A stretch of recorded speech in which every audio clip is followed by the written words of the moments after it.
Kevin McCullough. And we're back. I'm very honored to welcome Max Lucado back to the Kevin McCullough microphone. Again, we normally get to, or we have in years past, gotten to do this when you've had a new book with you sitting in my radio studio. But now that we do everything via virtual television and everything else, I'm just glad you can join us, Max. It's so good to see you. And I wish that our visits were more frequent. The book is called What Happens Next? A Traveler's Guide Through the End of This Age.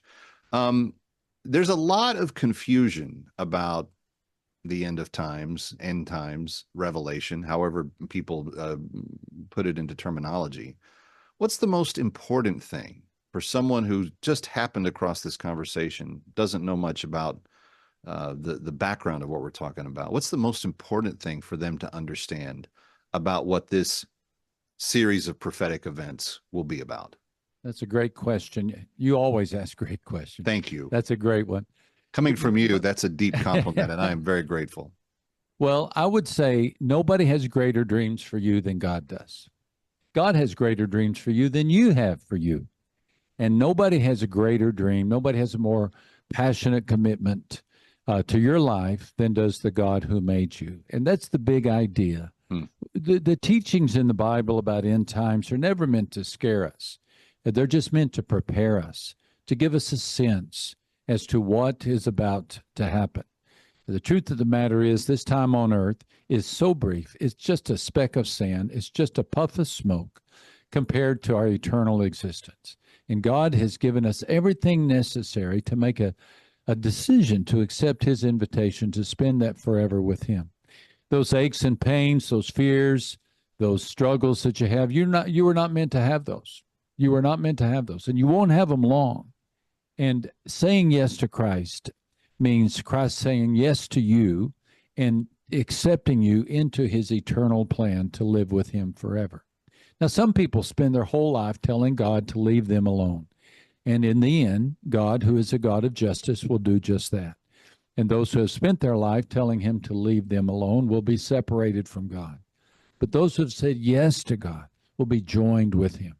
In the book, I just try, Kevin, to unpack what seems to me to be the right sequence or the most understandable sequence of events so that we can get excited about what is going to happen.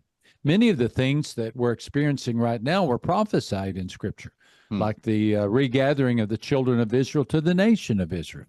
That's a promise that for 2,000 years, I'm sure Bible students thought that could never happen.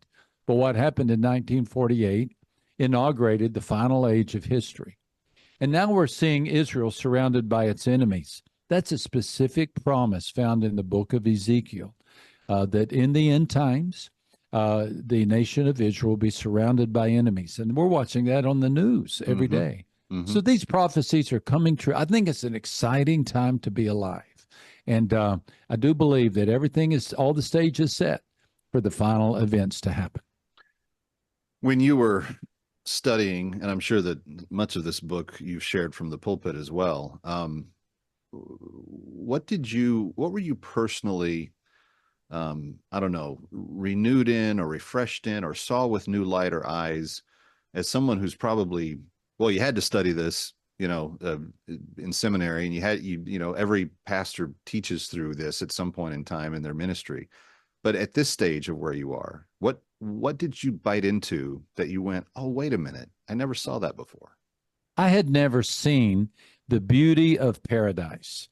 Paradise is not heaven. Paradise is kind of like the front porch of heaven.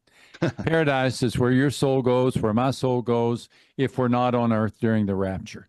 Paradise is where my parents are, where my friends are, where my big brother is.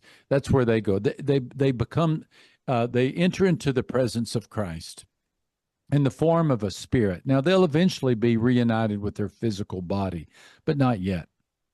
Yet they're experiencing every beauty of heaven. They're experiencing the love of Christ, fellowship with one another. And to a certain degree, I think the Bible teaches that they're aware of what's happening on earth. The Bible calls them that great cloud of witnesses. So maybe they're witnessing. That either means they've witnessed Christ or maybe they're witnessing us.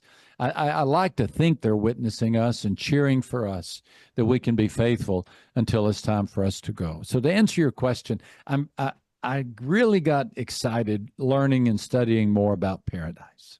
All right. That's fabulous. The book is called What Happens Next: A Traveler's Guide Through the End of This Age.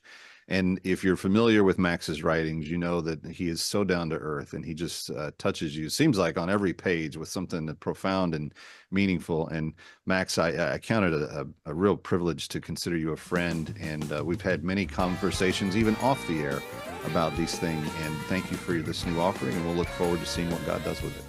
Thank you, my friend. Stick around for more of That Kevin. Next, That Kevin Show with Kevin McCullough.